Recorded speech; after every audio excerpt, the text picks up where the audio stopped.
Several local officials together pushing to change some laws about dogs who are known to be troublesome. Our Birshel Edmay is working for you with the efforts to make the community safer.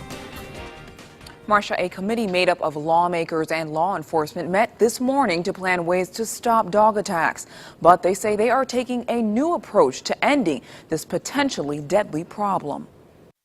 Concerned officials say several steps must be taken to minimize and ultimately end dog attacks.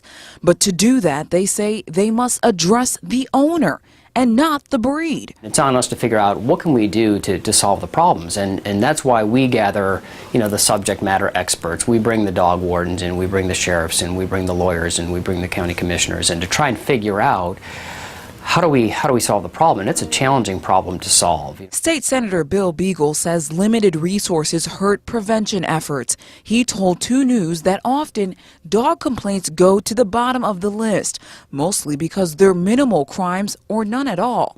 But the senator says ignoring repeated petty complaints leaves the back door open for tragedy.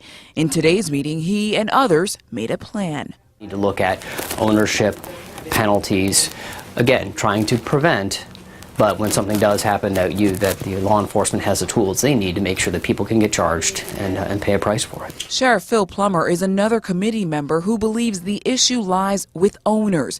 He says some dogs are tied to even larger crimes. I mean, should a drug dealer own a pit bull? I don't think so. We do drug warrants, there's 2 and 3 pit bulls guarding this drug house. Which is why the sheriff told the committee that felons should not own bully breeds. It's a suggestion that the committee will review. The state senator says despite the group's eagerness, it may take several months before legislation is proposed. Committee members hope the new laws will force owners to pay up. Birshel Edmay, 2 News, working for you.